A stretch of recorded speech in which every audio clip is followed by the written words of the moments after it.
God has enabled me to pursue my passion and tied it to my gift. I'm gifted at comedy, and I've been able to pursue it. So I wake up every day, and for a living, I play music and tell jokes. How big of a blessing is that? But you know, people, they look at that, but see, you lose sight of the fact that I'm 54 though.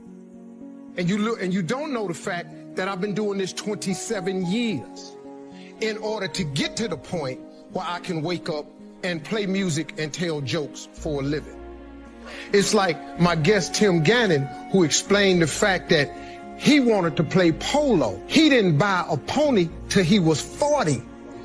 He saw the first race at 16, the first match at 16. He didn't get that till he was 40.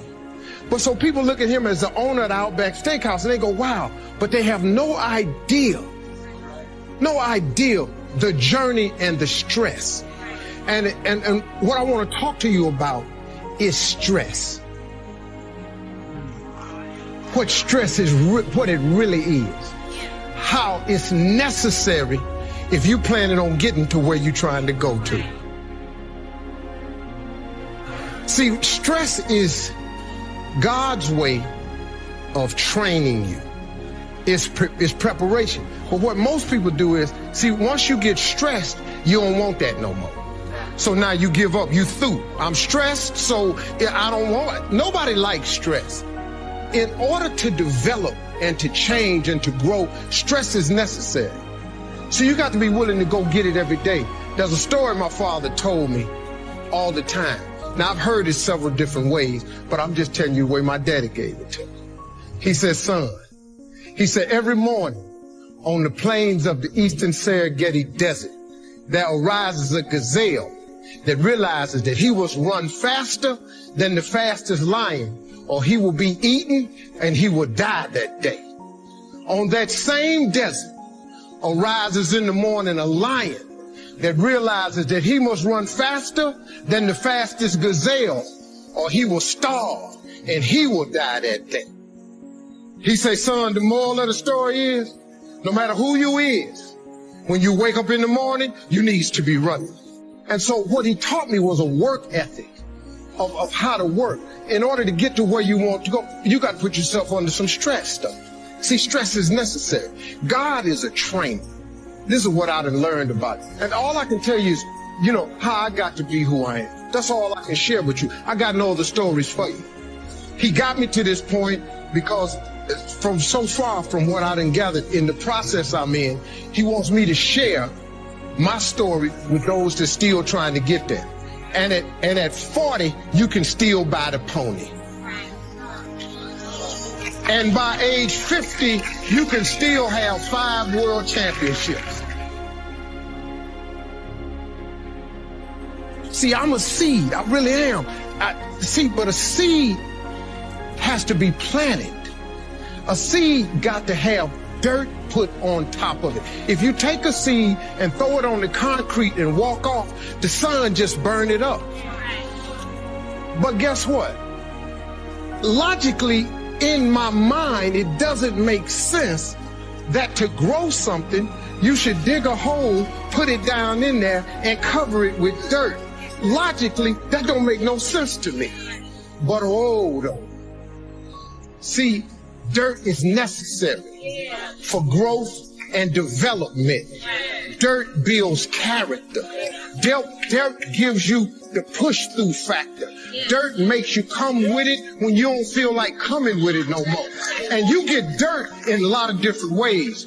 All of y'all that had dirt thrown on you. And dirt ain't always what you want. Is somebody talking about you down on your job? Is somebody accusing you of something that you didn't do? Is somebody telling you you ain't gonna make it? Is somebody sharing information about you that ain't true?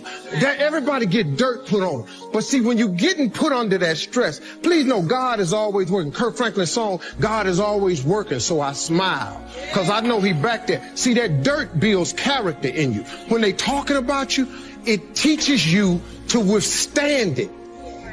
Then it gives you something to push through. So when you put the seed and you put the dirt on it, if you understand stress, stress really ain't just dirt.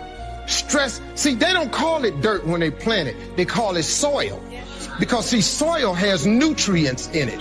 What the nutrients, when people talking about you, dogging you, lying on you, backbiting, stealing from you, talking about you, they're actually putting nutrients in you. They're building character. You got character now. Now the seed, if they put a camera under the ground, you'd have seen the seed sprout open and start coming through the dirt. Because the dirt is necessary so you can prove yourself. You know, if you don't really want to be, everything you see above ground that blossoms and plants and grows and that's beautiful, it was underground one time. All them potatoes, collard greens, they was underground one time. Them apple trees, they was underground one time. So they had to prove themselves. See, you want to be successful, well then you got to prove yourself. You got to push through the dirt. You got to come up through here. You got to come out. Then you sprout, and then Bishop say, then you become a tree. Next thing you know, you got fruit. So when you under stress, take the stress for what it is. Don't get fooled. Don't just think, oh, man, Lord must not mean for it to be. What you tripping for? What you talking about? How you think you gonna be a plant, a tree, a flower, a bush, and ain't no stress? How you gonna get to be that without no dirt? Didn't they do Jesus? How you figure you supposed to get up out of here? He was pretty perfect. We ain't even perfect. See, I expect dirt now. I expect people to talk about me. Matter of fact, I look forward to it now. Do your thing, because if I can weather what happened to me and my family earlier, you can bring whatever you got now. There's some more stuff going around now that's about to happen. Bring it. Because now I have developed a character. That is stress. I have soil, enough dirt on me that has provided me with nutrients. My original teacher was a man named Jim Rohn. I went to work for him when I was 17 years old. And I remember, his whole mindset, his whole approach was, for things to change, you have to change. For things to get better, you have to get better. And it's just like, wow, and I began to realize problems really are gifts. In fact, if you look at a great movie, a great story, any great story, imagine someone, here's their story of their life. You watch a movie, you read a book, here's the story. At the beginning of the story, the main character is like really happy. She or he is really healthy. They have incredibly passionate, loving relationships. They have a great family. They love their career. They're financially free. They're spiritually alive. That's how it starts. And then about a third of the way through the story, the person's really happy. They're really healthy. They have a great family. Their finances are great. Their career is great. They feel spiritually and physically alive. And you get to the last portion of the book, and they're really healthy, and they're really happy, and they have great relationships and great finances, and everything's perfect. Who's going to go to that movie? Nobody, right? Because what makes us alive, what makes us grow, is facing a challenge. My teacher, Jim Rohn, said something to me when I was 17. I'm 60, and I've never forgotten it. He said, Tony, what you get will never make you happy. Who you become will make you really happy or really sad. And I found that to be totally true. Now, the thing that happens, though, if we want to be able to really take control of our meaning is we got to pay attention to our emotions. So in your notes, write down emotions. Under emotions, in fact, you might want to write the word negative emotions. Negative emotions. Negative emotions. And then as soon as you write it down, cross it out. The word negative, anyway. What are some of your negative emotions? Tell me what they are. Fear, what else? Pardon me? Hate, what else? Anger, what else? Guilt, what else? Worry, what else? Upset, guilt, what else? Frustration. I got a question for you. Are they really negative? I'm here to tell you there's no way they're negative. Every emotion you've ever had in your life serves a purpose. The problem, the reason it's negative is you've been calling it negative instead of getting the message it's been trying to give you. Every emotion you have, including those you think of as negative, those ones you call negative emotions, I call them emotional messages. I also call them calls to action. All those negative emotions, as you used to label them, are really a call to action. Fear is a call to action. By the way, do you feel that call to action in your body when you're afraid? Yes or no? Does your adrenaline start pumping, your whole system start gearing up? Emotions are a call to action. And the call to action says one of two things has to happen in that call to action. It's a message. Every emotion is a message. A call to action. And the action of the message is trying to give you is that you need to change either, number one, your perception of this, or number two, your current actions. Every negative emotion you've ever felt is not negative. Now, you may be overusing them, I'll agree with you. You may be indulging in them, I agree with you. You may not be getting the message from them. What's making it negative is you're not getting the message it's trying to give you. But every emotion, fear, frustration, hate, anger, guilt, all of those emotions are here to serve you if you get quick the message. What most of us do is we just indulge in the emotion. So we never get the message, and that's why it's negative, because it starts screwing up your body, because what it is a signal to act, and you're not acting. That's why you feel sick to your stomach. You're not acting. You just keep on indulging the emotion, not hearing the message. So the message is always, you must change something. Negative emotions are saying you got to change something. Either change the way you're perceiving this, change the meaning you've linked to this, change your perception, change your focus, or change your actions. Change what you're doing because it isn't working. That's why you're having that emotion. Don't make your emotions wrong. Appreciate them. Be grateful for them, but immediately then ask yourself, hey, what's the message that my emotion is trying to give me here? What do I need to change? My perception or my actions? Does this make sense? Yes, no? Here's the key to the good life. Learn to put everything you've got into everything you do. Whatever you are doing, pour it on. It will quickly open up into opportunity or quickly disclose to you that you ought to be doing something else. The delusion is, if I had a better job, I'd really pour it on. See, that's delusion. Wherever you are, pour it on. Don't give somebody half a job for a day. Pour it on. See, that'll help change your life. Get rid of this disease. Here's the next attitude disease, indecision. Mental paralysis. The guy can't make up his mind and it becomes a disease. Pretty soon he knows he's got it. The guy says, well, I know I'm on the fence. But he says, what if I get off on the wrong side? Listen, after a while it doesn't matter. Just get off. Any side will do. A life full of adventure is a life full of many decisions. The ones that turn out to be wrong give you better experience to make better decisions. So don't see how many decisions you can get out of, see how many you can get into. That's where the adventure is. So shake off this disease, indecision. The next one is doubt. Doubt's like a plague. And one of the worst is self-doubt. There are many, but that's one of the worst. The guy doubts himself. Doubts if it'll last that long for him. Doubts if he can do that well. Doubts if he can make that much. Doubts if he can accomplish all that.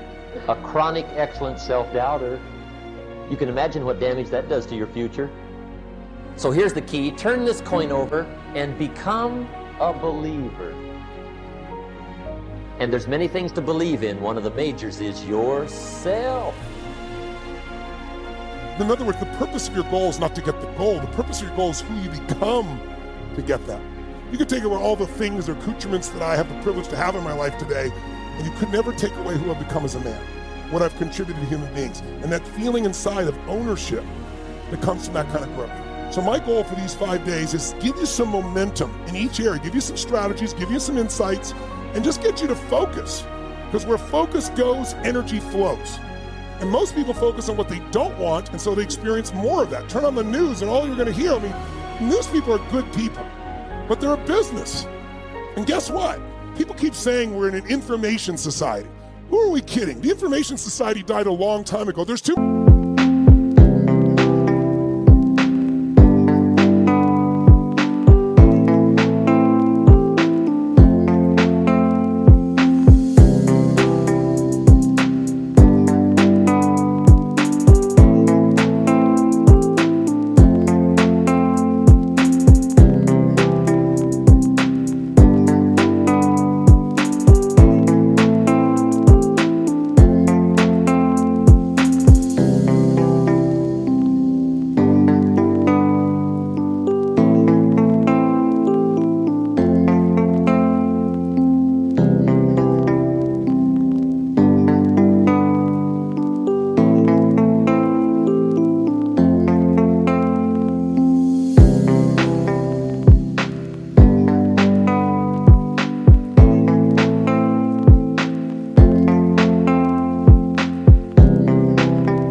much information, true? We're drowning in information and we're starving for wisdom. And when you turn on the news, what do you get? Nobody bad. It's just they know they got to get your attention. We're in an attention society now. They got to grab your attention. They don't inform you or educate you. Their job is to startle you. Your child may die by drinking water. Feel them at 11, right? You know, they're going to attack the Capitol and destroy everything. Let's put enough troops there, more than we've had in Vietnam, Afghanistan, and Iraq all at once. These overreactions, and everybody gets engaged, and they spend time online, and they click on things because that aggravation, that fear sells. Journalism, there's a phrase, if it bleeds, it leads. So you have to divorce yourself and start guard at the top, at your own brain, stand guard at the door of your own mind. Jim Rohn used to say to me, Tony, he said, listen to me, what happens if your best friend puts sugar in your coffee? Or say, better yet, what if your worst enemy put sugar in your coffee? What's going to happen? I said, you have sweet coffee. He said, what if your family member, your closest friend, somebody you love, by accident, drops one drop of strychnine in your coffee? I said, you'd be dead. Because that's right. Life is sugar and strychnine, and watch your coffee. And you got to watch what you put in your brain, right? You got to take control of that process. This is called the timid approach to life. And my caution was always the risk. Risk used to drive me right up the wall. I used to say, what if this happens? It's called the language of the poor. What if this happens? And on top of that, if this was to happen, look at the fix I'd be in. I better not try. I could always ace myself out. Then I'll tell you what changed my whole life when I finally discovered it's all risky. The minute you were born, it got risky. If you think trying is risky, wait till they hand you the bill for not trying. If you think investing is risky, wait till you get the tab for not investing. See, it's all risky. Getting married is risky. Having children is risky. Going into business is risky. Investing your money is risky. It's all risky. I'll tell you how risky life is. You're not going to get out alive. That's risky. The Englishman says, well, if that's the way it's going to work out, let's give it a go. Right, that's what it's for. Give it a go. Somebody says, yeah, but I'm looking for safety and security. Fine, then huddle in a corner. We'll cover you with a sheet, bring you 3 meals a day. And we'll protect you, feed you, look after you, care for you. We won't let anything happen to you. And you'll probably live to be 100. The guy said, well, yeah, I'd live to be 100. But what a way to live. Right. What a way to live, safe and secure. Don't ask for security. Ask for adventure. Better to live 30 years full of adventure than 100 years safe in the corner. And see, it's not important how long you live. What's important is how you live. All those people work their ass off. You're not going to be successful without hard work. And the reason mostly is not even that you have to go out there and build a giant empire, or you have to amass amount of money or work long hours. It's not even so much about that. It's that you need to develop yourself, because success is not so much an outer world state as an inner world state. And that might sound kind of hokey and new age.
but it's very, very true. Success is grounded within you.